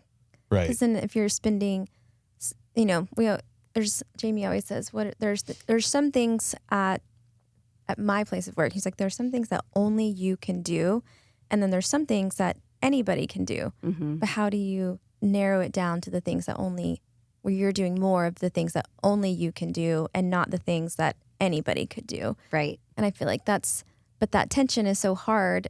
If you're me and you're like a control freak and you're like care and you care, Right. it comes off as control, but I feel like it's passion too, Yes. and care for how it faces externally, the brand, you know, the vibe. Yeah. It all has to, and you kind of have the vision for that. But it seems also, do you feel like you have time for vision? Because you seem like you're a visionary and you are thinking there is a next thing, but I always find that I can't even. If I'm so in the weeds, then I'm not dreaming about the future. Like your blazer says, dream big. Do you feel like you have margin to dream big? And is that something that you see yourself wanting to do more of? So I would say I'm so inspired by going to market. You know, I love, like when I go to LA, like I'm probably going to go to LA on Monday, and I just can't wait. I love There's it. a probably. Probably. I know. I'm like, well, This just came up within the last 24 yesterday. hours. Yeah. I'm like, I don't have enough goods, and then we're so busy. Like we love to travel. We love to be with our friends. We love to do dinners. We love to go and dance to live music. We love to, you know, go on vacation. We are like the yes team. Like you ask us and it's yeah, sure, we'll be there. Yeah. When? And then it's like, okay, well, how do we make this work? So I'm always up until, 1 or 2 in the morning. Tyler's like falling asleep in the kids' bed, putting them to sleep at, 9. He's waking up at 5 to go work out. I'm still snoozing. It's not perfect. It's not great. It's actually really ugly at times, but it's like, that's just what we do I don't know. It's just, I think that's just that's part of the grind, is just like figuring out what doesn't work. And then just when you do find out what works, just, holding on to that. I would say the best thing to do is like, you have to find the right people to help you do, like you don't have to be able to do it all. You have to find the right people to help you do that. And that's just where our team comes in play, And what have you learned about, I want to go back to like the juggling it all thing at some point, but in terms of people, you went from it's just me me and Tyler, to now I have 15 to 20 people I'm managing. Mm-hmm. What have you learned about leadership? Leadership is I'm managing these people, I'm leading them. What have you learned? Are there any things you learned, any mistakes you made, or like lessons you learned, or like this is, part of the way I do this is here's my strategy or philosophy or how I do that. What have you learned about leadership just as a whole? I would say as a whole, I think it's really important to be a servant leader, to get your hands dirty to be there to take out the trash, to show like I'm not above taking out the trash. I'm not above cleaning the toilets. Just being there, really selling on the floor when I'm there, and not selling, but just engaging with the customer, and that's what I do miss about being at the store, is just seeing my friends, seeing my customers. I mean, I would watch their children grow up, but just really just showing our team how to engage and how to respond to emails. And, Nuvia, our COO, she always jokes, she's like, Bekah would give the store away if she could, or if I let her. And it's so true. Like if something doesn't fit, or if you return something, like almost always, and I mean always, we will take it back. Even if you wore it and you spilled red wine all over it and there's lots of sequins missing, like I'm going to take it back. I mean, we're going to keep your money as a store credit, but, but yeah, I would say just being a servant leader, and hiring women and men that have the same core values, just of like, just treating people really well. And just, I always tell our employees, like, just treat them how you would want to be treated. Like, would you go shop at that store again if you weren't allowed to take it back? Or if the quality was poor, or if there was a hole in it? Like, would you want to pay shipping? Like, if it was a bad item that has a hole in it from the manufacturer and we didn't catch it, like, are you going to want to pay for shipping back? No, like, just simple things like that. Yeah. But sometimes aren't so simple, Right. So going back to the juggling it all, and like, are there any like things you do that work well? Because I mean, you're juggling these hats. Y'all's a relationship. Y'all are both in the business and around each other, and then as entrepreneurs, having friendships can also be hard sometimes. Like trying to go to your kids' things. It's you can't do it all. You said you're yes people, but you can't always say yes. Like what have you learned in that, or any lessons as a couple, or just in friendships? What does that look like? I think our opposite personalities are huge in making this all work. Totally. Like she said, she's a night owl. I'm an early morning person. So, as far as the family goes, like she can stay up late and get her work done at night, and I can get up early and go work out and get the kids ready and make lunches. And, it's yin and yang. I mean, we're just hiring the right people. Yes. And having great family. I mean, we are so lucky. Our family is so involved. They're right down the street. They're in Arlington. So both of our parents are extremely involved with our children. And that's the hardest part. That's is awesome. Like, like you said earlier, like if you say yes to something, you're saying no to something else. And I think it's just, figuring out what's worth saying yes to, because something always sacrifices, truly. Like, yeah. Yeah, learning what to say yes to is a big part of it. Truly, yeah. Which is hard. We both get FOMO. Tyler has major FOMO. I have major FOMO. Oh, like really? You can't Yes. stand it. If my friends are doing something and I'm not there, it's difficult. Yeah. But I would say y'all are still, again, because we go to, our kids go to school together. So I see y'all are both dropping your son off at school almost every day. Tyler, you're there probably every day. Becky, you're the most Yeah. days, but y'all are still like, we're present, we're with our kids, we're still taking them. We're still prioritizing family in a really big way. Yes, I mean, because it's like, it breaks my heart because we shoot at home now. So we used to shoot at the warehouse, but then I was so distracted. There was just so many distractions. Hey, Becca, what about this? This happened with this customer, blah, blah, blah. And so I'm like, I can't do this and that and be distracted because I'm so ADD. I'm like, squirrel. Like, I'm like, that's why Tyler's here to just like keep me on track here because like, I could go all over the board. I'm like, yeah, what was I talking about? But no, so, I mean, it's heartbreaking when your children come home from school and, the babysitter is there helping and we're trying to wrap up our shoot. And, the kids are like crying at the door trying to come in. And it's like, it's okay, baby. I just have 40 more outfits to shoot. I'll be out in 12 hours. Like, it just, that's hard. With the children, it's really, really hard. So we try to really be there in the mornings and at pickup. I can't always be there. You can't either at pickup, but, I think, being there for the baseball games and for dance class and, just the things that they'll remember more, Mm-hmm. Yeah.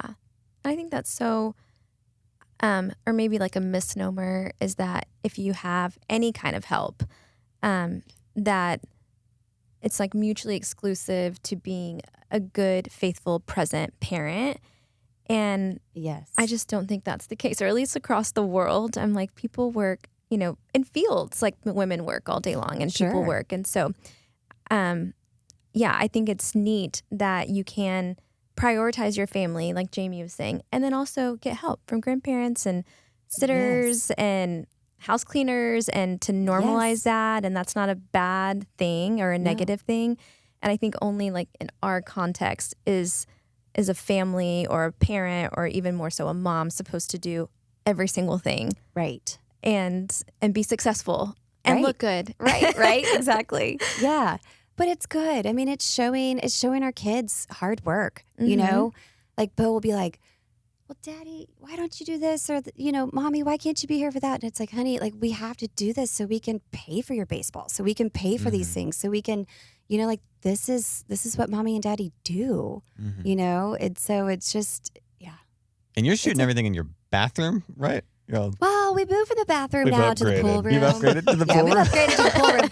Why did we even go to the pool room? We were going there for something, and I was like, it was for the Scout Guide shoot. And I was like, actually, this is some a good great light. spot. Look at this lighting. Yeah. Yes. Well, we've been remodeling our house for the past year and a half, so it's That room just- wasn't finished. No, It right. still isn't. But So Yeah. upgraded from the bathroom. yes. Yeah. So I'm just like, I think I've seen some behind the scenes, Yeah. photo, and there's like clothes everywhere. Everywhere. And the kids are running around and Yeah. I mean, it's a lot. it's taken over. I love that it's like in your house. It's all over the house. Uh-huh. Yeah. If you were to give advice to your younger self, what would it be? To Like my it- younger self. Yeah, going back. If you could go back to Like Arkansas. Arkansas or fresh out of Chicago, I'm gonna start this thing. What do you? Is there something you wish Like you did? knowing what she knows now. Yeah, knowing what you know now. Mhm. Something you wish you did differently, or something you would encourage yourself in. Gosh. I mean, I truly don't know. I don't know if I would do it differently.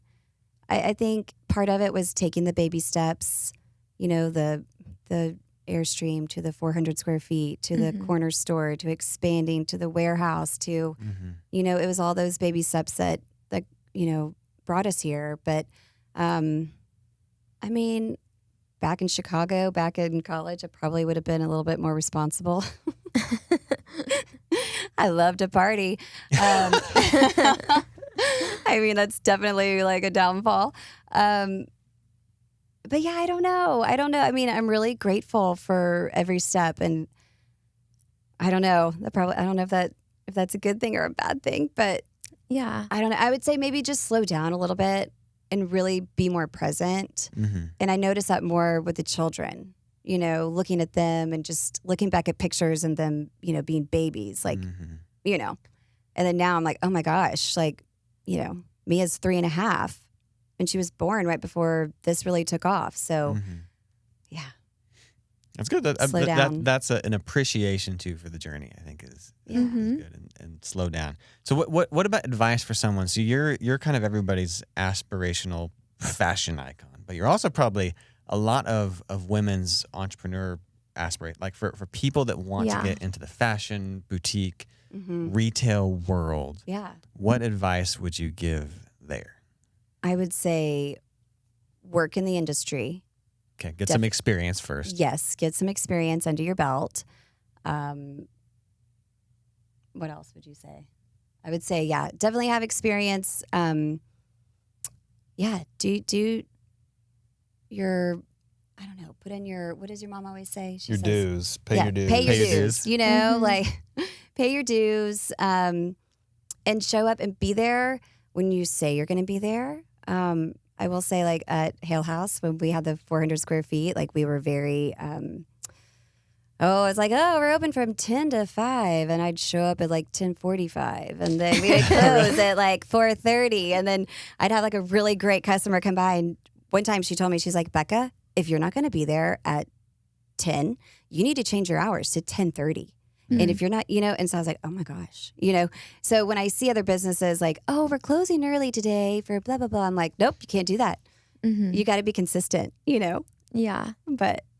Yeah. Well, and I have a question too. What would you say to somebody who was kind of in the position that you were in right before 2020, where maybe whatever their business is, especially if it's product based, but where they, whether it's they have a store, whatever they're selling, and they're kind of treating e-commerce and Instagram and some of that maybe the way you did, like, we'll definitely put a few things here and there online, and we should post about the new stuff. But maybe someone who's in that headspace, what would you say to them as far as bolstering them into the next phase of e-commerce for their business? I would say stay extremely consistent on your marketing efforts. The launches give our customers something to look forward to. They know what to expect from us, that they know there's going to be a launch every night at 8 or every Thursday night at 8. That also helps with our team. Our team knows what their roles are during the week. So I really feel like a launch keeps everybody. It also helps the algorithm. Yes. People are coming back to check. Yes. Yeah. Stay consistent. And I would say, come up with a collection. I really think that, have something that they can count down for, like something to look forward to. I think that's always, keeps them excited and, sneak peeks. And, right. Yeah. Keep them guessing, but also they need to know what to expect, and double down and go for it, really, because that's what took us to the next level was investing in more clothing to sell, because other than that, it's just a big waste of time. You do all of that for one product or 6 items that sell out, and then then what? It's over. So part of your success is also having a lot of product, a lot of inventory. Maybe not inventory, but a lot of like things to market and sell to keep it fresh. Yes. Exciting. So, but also like instead of one thing that I've had to really tweak for myself is, not buying so much, like not buying broader, but buying deeper. And what do you mean by that? So, say I go to market and I find 20 things that I love. Okay. So like, then I try to narrow it down. I'm like, okay, what's my top 80%? And then I think, okay, here's that. And then I'm like, okay, now what are like my love pieces? And then that's where I buy really deep in. So instead of just buying 2 packs, 3 packs of something, then I will buy, every 4, colorway, 6, 8. Well, sometimes I just really go hard in that one. Okay. And that way it has more shelf life on the website. Yeah. Because you have also this content. Yes. Yeah. Because that's the other thing. It's like, it's great that it sells out and that creates that urgency, which I think there's like a real, there's like a consumer behavior, recipe towards that, like what sells out so quickly, because our customer they think that like, oh my gosh, it's going to sell out. So that's why they go there. Like you need that urgency, but also like to be sustainable as a business, you have to have more of that product to keep selling, or else like it was a lot of wasted energy. You know what I mean? Like I'm missing sales if I don't buy more. Well, and if one customer continues to come back to the website and every time what they want is sold out, they're eventually going to be disappointed and they're be like, done. okay, you know what? I'm just going to move on. Or they're going to be bored if it's the same thing. Right. Yeah. But it's tricky because she just told us that she's spending 4 days a week creating content. Yeah. And so it's that weird, like you said, that recipe where it has to, it's like baking, where it literally has to be right for it to rise.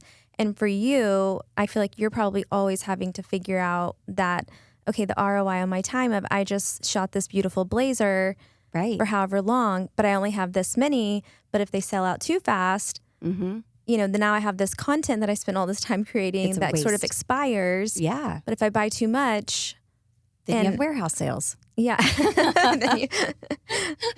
And that's okay. I think it's okay. But do you kind of like that dance of figuring it out and keeping that pulse? I do. I really do. I mean, I think that's kind of the excitement of it. And luckily, the way, for us, for buying, it's easy. It's easily manipulated because we can go to market. It's like there's so many markets now. It's every 6 weeks. So if I only buy like 18 to 24 items of that, then like, and if it's selling out too fast, then I go with 36 or 48. So it's just kind of, it's if I buy too much, it's okay. And then if I don't buy enough, it's also okay. But it's finding that it's that sweet spot, How often are you looking at the numbers? Like because what we haven't talked about is like, you were like, we didn't have to borrow money from the bank. We had enough money to buy inventory. Like y'all have done something right financially. Because as a small business, every bit has the ebbs and flows. And right. And my assumption is, because you rattled this off and I wrote it down. You said something per square footage, merch. Oh yeah, my margin. Margin per square footage. Yes. So I mean, like, I don't even know what that means. Maybe you can unpack what that means. But I'm assuming you're looking at your numbers a lot. Yes. What is that process like? What do you look for? What did you learn about that? What advice would you give there? I would say, I don't know. I really don't know. What would you say? I mean, usually when we're looking at numbers, we're comparing a certain time period to last year's performance. Right. And, whether that's year to date or month to date or quarter, we're always looking at it against last year to see like, is there growth? Is, what are we doing differently? What's the store? Because now they're separate inventories. So what's the store doing versus the website? That was a whole nother thing, separating inventories, because that was a fun learning experience. Something that someone just sold to somebody in store. Yes. Right. You actually sold the same product to two people. That happens. Not that I know about that. Yeah, that happened hypothetically. A lot. That happened a lot. And so we finally had to separate the inventories. But the margin per square footage. So fast fashion is a very high margin, business. So the investment isn't as great. I don't know. When you're looking at your footprint of your store, right?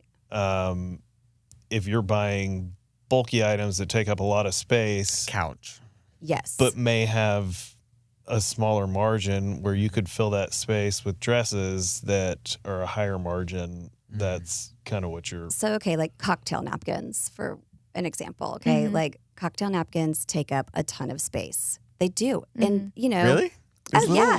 I know. Well, and like greeting cards, just things that you don't think. Yes. Unless like you put them on a wall. Yeah, and there's really not a lot of margin in greeting cards or cocktail napkins. And I've tried out them both, truly. Because then, I mean, what do you do with like 12? Like you have 12 of them. And then they just they fall all over the ground. And like you might be only making $2 each napkin times 12. Like that's not going to pay anybody. That's not going to pay your rent. But then when you have a dress that, it just when the instead of making, I don't know, I don't really want to get too numbers driven, but like let's say it's 30% or 40% or something. Yeah. Or 60% yes, yeah, I can retail it. yeah. Yep. So like then you have like 60 to 80%. I mean, jewelry is great, And it hangs on a hanger, so it's not taking up that much space. Exactly. Right. So Okay. like I can sell one dress, and it takes up way less space, and it makes 100 times more than a cocktail napkin. Mm-hmm. And I think once you realize that, and that's why I have a buying consultant, is because I love the cocktail napkins. I love those real cheeky, naughty greeting cards, that say the F word. And, I'm like, oh, that's hilarious. But it is part of the business, right? Like, because it's that experience when you walk into a store and like when you get that good belly gut laugh, it's like, Yeah. it's so funny. And you're like, oh, she just read that. Mm-hmm. Yes. Like that's part of that in-store experience. That doesn't necessarily translate Yeah. online. Anyway, I don't even know where I was going with that. Yes. Oh, but it's focusing on, what drives your business, but also what drives me.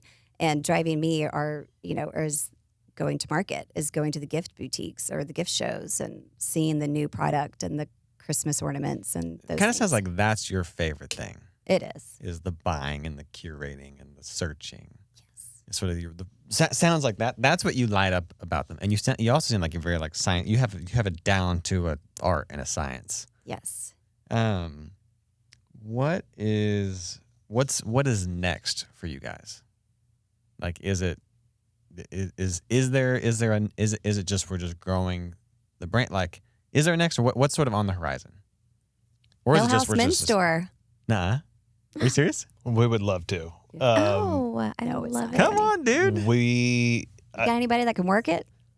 that's the problem right now. We would have to delegate some of the photo shoot marketing things to allow ourselves time to invest in anything else. I would start taking Tyler's pictures. Wouldn't that be great? I'm like, all right, now turn this way. Okay, now do this Yeah. dance. Yeah, Another do this little, boomerang. do this little shimmy. Uh-huh. So that's sort of a future dream. I mean, yeah, I would say. That's fun. Yeah. I think it'd be so much fun to have, I don't know, just a men's store or a tween store. But, We've seriously talked about it. It's just where we are right now. Y'all are maxed. We're maxed out. Yeah. So we can't spend 3 to 4 days a week on launches and open Yeah. a new business at the same time, Yeah. and the family and everything else. So we have to do a little bit more hiring, I think, before we're ready to start a new endeavor. And what you're doing is working. It's working right now too. Mm-hmm. is it? No. Yeah. Yeah. But I mean, next, I would love to find like a model that could, just help me, Yeah. Like Just maybe- take some of the load off. just take a little bit of the load off, Yeah. Because- you can never step away from that because people want. She can a Right. little. You can't, Yeah. but like yeah. completely is what I mean. But Right, yeah, right. not Yeah. completely. No. Yeah. But if you had an apprentice, you could show them kind of how you talk about pieces and what you do and how you move and the yes. songs you play to get you to shimmy across the floor. Yeah, and all those exactly. things. I know. If you're listening and you're I'm just kidding. Right. Yeah. If you are, hello. Yes. My number is. A super cutie girl who wants to model Hill House. So right now you got your hands full. Hands are full. Hands are full. We got some dreams made about a tweens and a men's store and a model. If you're a model listening to this, Yeah. We Call me. need you. yeah. DM me. Were there any like books or resources that were really helpful, or podcasts, or like I read this and it was super helpful? Like again, I'm thinking for someone that wants to own a boutique that loves retail. Was there any podcast or books or resources, or you know, I hired this consultant? Anything like Right. that you would share? Yeah, sure. So I would say Ashley with the Boutique Hub has been extremely helpful. And The I Boutique Hub. yes, it's called the Boutique Hub. Do you follow her or listen to her? Mhm. She's phenomenal. It just Yeah. the Real practical, yes, tactical. yes. And I've been listening to her for years and years and years. And I mean, she has interviewed some of the biggest brands out there and like boutique owners, and listening to their, ups and downs has just been super helpful. I work a lot with Josh and Tara from Manifest Mindset. Josh or Josh yeah. Orr? Yeah. Retail Josh. Yeah. I love that. I grew up with Josh. Super helpful. Yeah. He was really huge in helping us change over our point of sale inventory, which he doesn't no longer do. And then he really helped us right after COVID with our website. And he does like this incredible training and like rebrand, like he would rebrand it. I mean, it's like all of the things. That's so cool to hear. It is. Yeah, no, he's completely encompassing. And then Tara Austin, who owns Ruthie Grace, she goes in with Josh. They do it together, and they do like this manifest, and it's this 3-day, just boutiques that come together, and they talk. It's like a retail intensive. Yes. Mini little conference summit type of thing. Yeah, exactly. And Ashley does the same thing too, like a retail boot camp, if you will. So I love like a good hype me up, like a good inspirational, like, woo. Oh yeah. Like Tony Robbins, like clapping your hands. Like that would be like my space, like I love it. I really don't read a lot.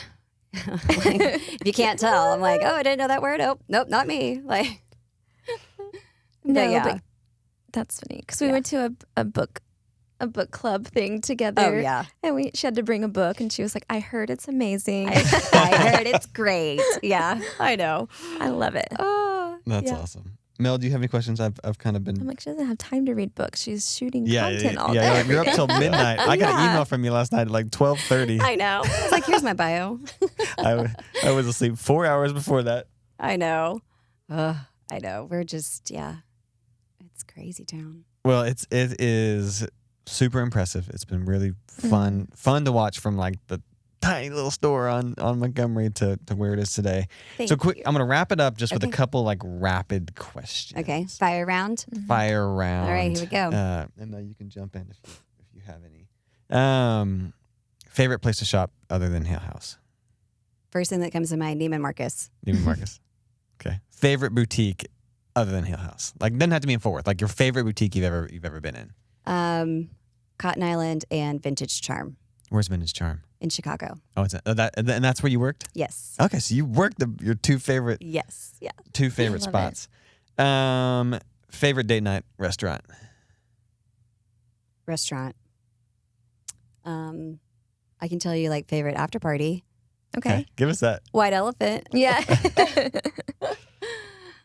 We love Maria's. Yeah, Maria's.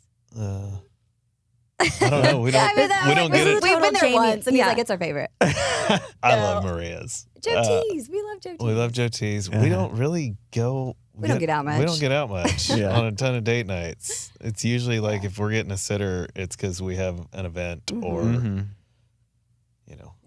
And y'all are music people. Love music. Yeah, and y'all go dancing. You go hear music. Favorite artist to see, or that you've seen. Josh Weathers. Josh Weathers.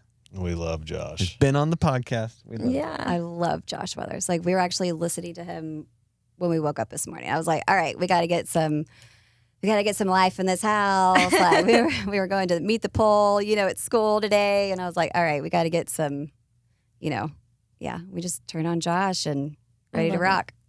I love it.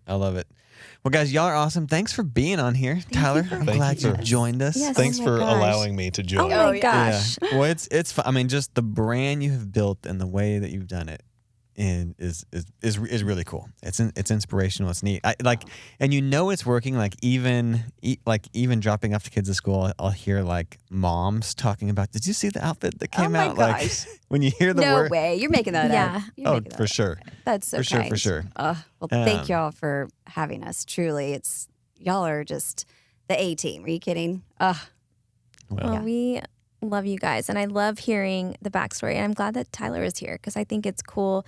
It kind of adds like that color and nuance to y'all's story and how you've really built it together, which is unique and rare, but also really cool to watch. Yeah, the fact that y'all have supported each other the way that you have, and even just the way your families have. I think there's a common thread in a lot of these conversations where people that have chased their dreams have had parents and family that have supported and encouraged them to do that. Yeah. And I know we have kids that are similar ages. It's like, it makes me want to do that for my children. Chase your dreams, you know? Absolutely. So, but Yeah. you guys, y'all's relationship is really neat, the way you support each other.